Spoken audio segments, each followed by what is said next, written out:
So sorry for the break in transmission. The light went off, and unfortunately, I was also using a Wi-Fi connection, so hence the break in transmission. So I have to switch back to my phone so that if the light goes off again, I can continue even in the darkness. All right, I was talking about Edo State, and we're discussing about the fact that Edo State is a land of opportunity and land of potential, and the fact that Edo State have no reason to incur this kind of debt. So, and I was saying that Governor Obaseki, sir, I have an idea for you. I have an idea that can help you generate more money in Edo State, and I know there is a company in Edo State that is currently even doing what I will be proposing. I know for a fact that there is a company in Edo State that is currently doing what I will be proposing. What am I proposing for Edo State? Palm oil. Palm oil. I've been proposing palm oil to a number of states in the south, cocoa to a number of states in the south. I've been proposing sesame seed and sugarcane to a number of states in the north. I'm using few products as a model just to let our governors see what they can do in their state. To let them realize the fact that if your state is poor, you made it poor. If your state is impoverished, you made it impoverished. If your state does not have money, you made it so. That is basically what I'm trying to preach to the governors of Nigerian state. That you know what? If your state does not have money, not because the state really is poor, not because that the state really is poor, it's because the people surrounding the governor have poverty of ideas. Or the governor is not embracing the idea. Or the governor have his own agenda. Or they are not ready to come and work and make the state to make money. They are ready to come and take their own and go. Or Nigerian state are billionaires in dollars. Nigerian state have everything need to survive. But unfortunately, most unfortunately, Nigerian state has been impoverished by their governors. Unfortunately, and most unfortunately, Nigerian state has been impoverished by their governors. Some of these governors did not set out to really help the state. Some of them have people they are loyal to who has brought them into power. Their sponsors spent billions to bring them into power, and they dare not use that money for the people while they are still indebted to their sponsor. And that is one of the major challenge of a number. That's one of the major challenge of a number of states in Nigeria. But I tell the state governors, if you don't do it, posterity will judge you. If you don't do it, posterity will judge you. If you focus on just satisfying your godfather, posterity will judge you. We are going to know when you were governor, this was what you did. We are going to know. You have the opportunity. But the good thing is that you have just, maybe I should remind you, sir. Are you aware? Do you remember? You have just maximum of 8 years. You have maximum of 8 years to make a difference in the life of your people. If you don't do it, no problem. Your time will pass. Someone else will come in. But remember, will your name be written in gold? And someone who came to the state and is able to help the state to grow, generating income and creating jobs. Or it's going to be that EFCC is it's EFCC that will make us to remember you were a former governor. You know, there are some people, it's EFCC that is making their citizens to remember their former governor. Because EFCC is chasing them up and down. Why? Because of what they did now. Because of what they did. They didn't help their people. They only milk their people. Milk their people dry. But we know that some people want to work. So we have taken upon ourselves at Read Impact to make information readily available to those state governors that want to work. By the way, this is episode 50. And I've only done how many states so far? I've only done how many states so far? And this is episode 50. I've done Abia. I've done Adamawa. I've done Bauchi. I've done Abia, Adamawa, Akwa Ibom, Anambra, Bauchi, Bayelsa, Benue, Borno, Cross River, Delta, Ebonyi State, Edo State. This is the 12th. Some 1/3 has been done. I have 24 to go. So we have about 75-part episode in this one. 75-part episode. Because by the time I do the remaining 24, and then the last one to round off, we have 75 episodes already. Just talking about Nigeria. And by the way, the next episode, the next program will be about importing into Nigeria. For those that want to import into Nigeria from abroad, I have a lot of diaspora people abroad, foreigners, Malaysia, India, Pakistan. Most people that join me most of the time are from the Far East. China, India, Pakistan. And I know a number of them want to ship to Nigeria. So I'm going to be talking to them about the opportunity within the Nigerian market and how to exploit it. And that will also educate individuals in Nigeria who also want to import into Nigeria. Back to the discussion we're having. The discussion we're having is basically saying, in Nigeria today, Nigerian state are billionaires in dollars. Nigerian state have everything it needs to survive. But you know what? Nigerian state have refused to take advantage of the opportunity it has to survive. Nigerian state have refused to take that advantage. Why? Because Nigerian state have option. As long as Nigerian state have option, Nigerian state will not do what it needs to do to be able to take advantage of the opportunity available within the state. I am looking again at another state today, and the state we are looking at, like I said earlier, is Edo State. And in Edo State, I'll be exploring the opportunity of exporting palm oil from Edo State. And do you know that from Edo State can add about 40 billion naira to its income by simply considering export. Can add 40 billion naira to its income by simply considering exportation. Nigerian state are billionaires in dollars. Nigerian state have everything it needs to survive. Edo State is a very small state, having about 217 thousand hectares of land. If half of that land is used to cultivate palm oil, we are going to be cultivating on 108,000 hectares of land, and at a yield of about 18 metric tons, we can generate 1,959 metric tons of palm oil, of palm produce. If we process this palm produce into palm oil at a yield of about 19%, we can generate 317,000 metric tons of palm oil.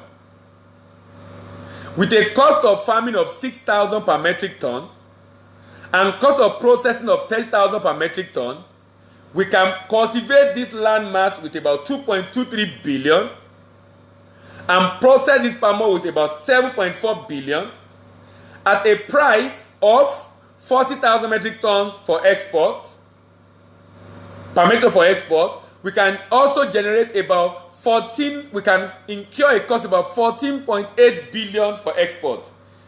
When you add all that together and you subtract the total income, what is the total income? At a price of $500 per metric ton, we can generate $186 million on the exportation of palm oil, 372,000 palm oil. 370,000 metric tons of palm oil at $186 million per metric tons. We can generate about 67 billion naira. 67 billion naira minus 28 billion naira, the cost of processing and production. We have about 38. If I add the local income to it, the IGR, remember the IGR of this state was 28 billion last year. At a 28 billion IGR plus 38 billion, I have about 66 billion from only palm oil. Nigerian state are billionaires in dollars. Nigerian state have every need to survive. Nigerian state have simply not lived up to expectation. Nigerian state have simply not lived up to expectation. But I have no doubt in my mind that Nigerian state are billionaires in dollars and the Nigerian state have everything, and I mean everything needs to survive. There is no reason why, there is absolutely no reason why Edo State should be owing this much. However, the governor has borrowed so much with the intention of developing the state. Like I said, it's an investment banker, and I know they are building a seaport in Edo State, which I think is also very, very commendable. But I don't think the governor should be doing side hustle. If you have been following me, you know what I mean by side hustle. Anything the state governor is doing to help the people of the state, and it will be depending on just generating tax from the state, I call it a side hustle. A side hustle will not generate enough income, by the way. A side hustle will give you some money, but I bet you it will not generate enough income. Why? Because you are going to be relying only on taxes. If those businesses are not doing well, you are not going to make money. You are depending largely on the sanity of the people running the business. You are depending largely on the sanity of the people running the business. That they are saying. That means if they don't know what they are doing, so sorry, nothing for you. If they don't know what they are doing, that means it might just be a waste of time. And I'm saying state governors should begin to look beyond taxes in their states. They should begin to look for other ways of generating income.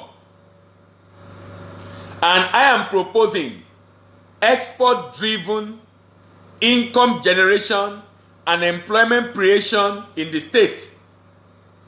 Export-driven income generation and employment creation in the state. Why is it export-driven? Because of the opportunity that reside in export business. Why is it export-driven? Because of the opportunity that reside in export business. There are huge opportunities in export business, not just for exporters, but for state government. Which state government is going to take up this? Will Edo be involved? Edo State is doing palm oil. That's 33.2 billion. Edo State has capacity to export fruits. That's 12.8 billion. Edo State has capacity to export cassava products. That's 2.1 billion. Edo State can do maize and maize products. That's 27.2 billion. And Edo State can do cocoa beans. That's $9.3 billion. $9.3 billion.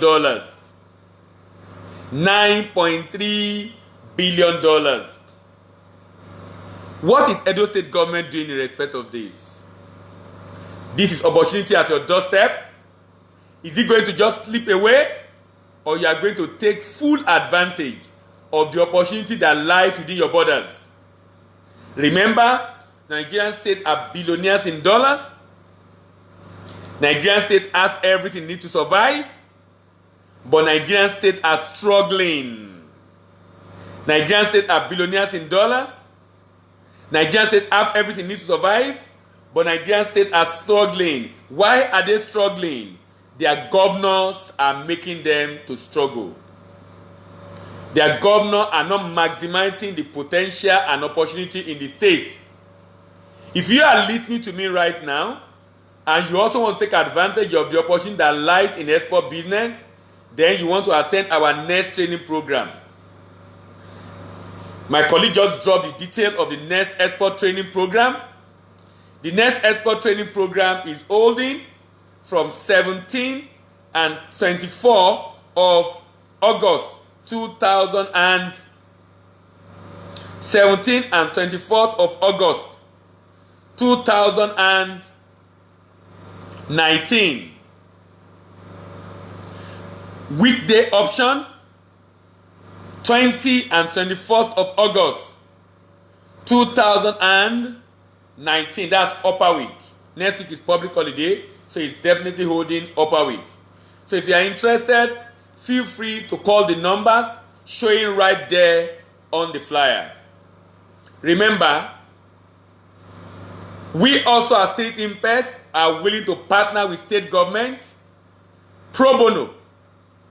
The state government simply need to assist us with logistics, and we'll be willing to come and talk to the people on how they can maximize the potentials in their state.